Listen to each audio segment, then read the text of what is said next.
돈이 되는 정보 트렌드 라디오입니다. 오늘은 5월부터 확 바뀌는 현금 주는 복지 정책과 과태료 상향 정책에 대해서 알아봤는데요. 과태료는 모든 일반인 분들에게 해당이 되니까 꼭 참고하셔서 봐주시기 바라겠고요. 토론 빼고 바로 말씀드리겠습니다. 보러 가시죠.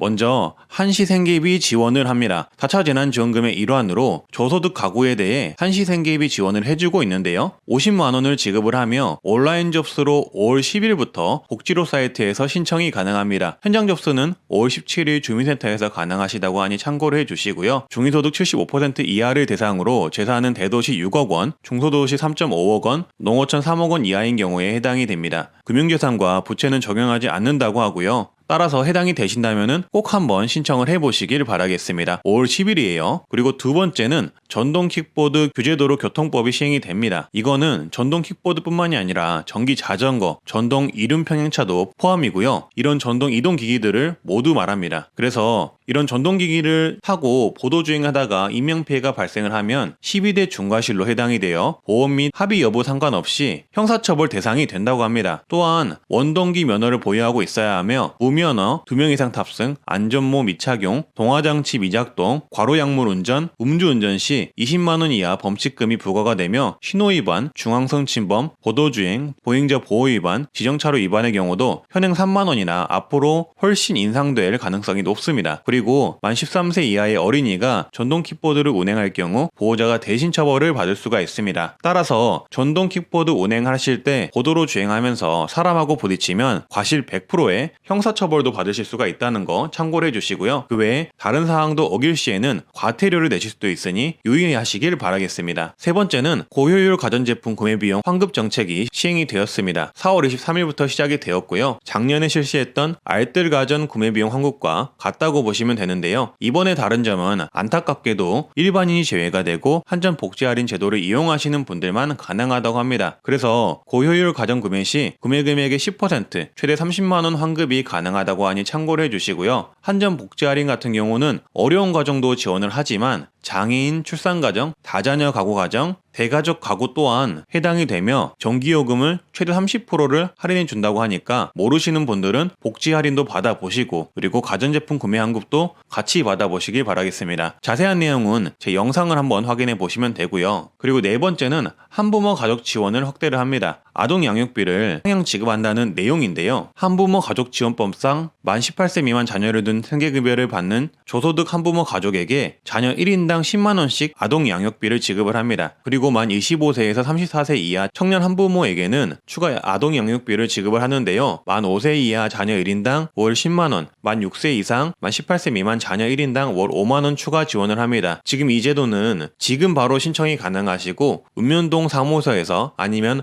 복지로 온라인에서 신청이 가능합니다. 참고해주세요. 그리고 다섯 번째는 어린이 보호구역 과태료가 상향이 됩니다. 5월 11일부터는 어린이 보호구역 과태료가 상향이 되는데요. 현재 8만원에서 12만원으로 과태료를 올리게 되고요. 주정차 위반 시 일반 도로 대비 3배로 상향이 되는 거라고 합니다. 또한 주민신고제를 통해 주민들이 직접 찍어서 신고하게끔 할 예정이라고 하며 이동식 단속 차량, 무인 단속 카메라를 통한 단속 또한 강화가 된다고 하니 주의하셔야 합니다. 그리고 보통 한 번 찍히면은 그대로 주차를 놔두시는데 그대로 주차가 가능한 게 아니라 동일 장소 2시간 이상 주정차 시에는 1만 원이 추가가 된다고 하니까 이거 모르고 어린이 보호구역에 주차를 하셨다가 하루 이상 놔두시면은 20만 원 이상 과태료 폭탄을 맞을 수도 있으니 유의하시길 바라겠습니다.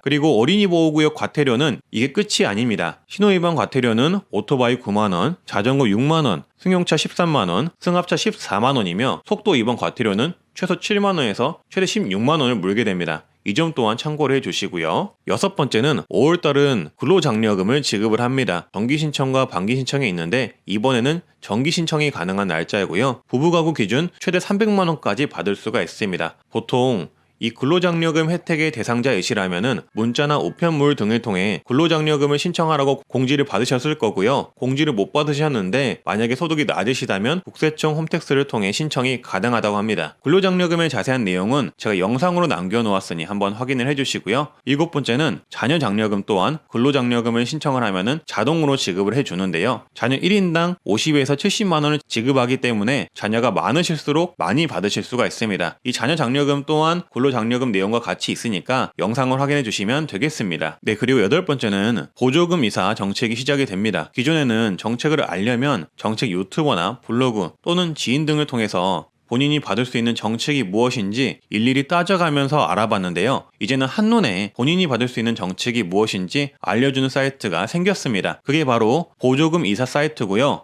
양육수당, 에너지 바우처, 청년 우대 통장 등 정부 부처가 제공하는 305개의 서비스를 정부 이사 또는 보조금 이사 사이트에서 확인이 가능하십니다. 보조금 이사 사이트를 통해서 로그인 한 번으로 쉽게 알 수 있기 때문에 이 사이트를 이용해 보시길 바라겠고요. 올해는 중앙부처 서비스만 알 수 있었지만 2021년 12월부터는 지자체 서비스, 2022년부터는 공공기관 서비스를 추가한다고 하니까 이렇게 되면은 우리나라에서 발생하는 거의 모든 정책을 이 사이트를 통해 한눈에 알 수 있게 됩니다. 그리고 개개인별로 받을 수 있는 정책 또한 걸러서 알 수 있게 되고요. 그래서 정리하면 정부, 지자체, 공공기관 혜택을 한눈에 볼 수 있다고 보시면 되고, 신청 또한 이 사이트에서 한 번에 바로 할 수 있게끔 한다고 하니까 꼭 알고 계셔야 하는 서비스입니다. 그래서 이 사이트 같은 경우는 미리미리 가입해 두셔서 본인이 받을 수 있는 정책을 주기적으로 한번 확인해 보셔야 되고요. 말씀드렸듯 시간이 지나면 지날수록 더 많은 서비스들이 추가가 된다고 하니까 꼭 신청해 두시길 바라겠습니다. 네, 이렇게 오늘은 5월부터 바뀌는 과태료 및 복지 정책에 대해서 8가지나 한번 알아봤는데요. 복지 정책은 어려운 분들에게 해당되는 정책이 많았던 반면에 과태료는 일반인 분들에게 해당이 되니까 꼭 참고하셔서 일상생활 하실 때 도움이 되셨으면 합니다. 자세한 내용들은 앞으로 영상을 만들어서 다시 알려드리도록 하고요. 저는 이렇게 도움이 될 만한 정책을 알려드리는 트렌드 라디오라고 합니다. 영상 봐주셔서 감사합니다. 구독과 좋아요, 알람 설정해주시면 정말 감사하겠습니다.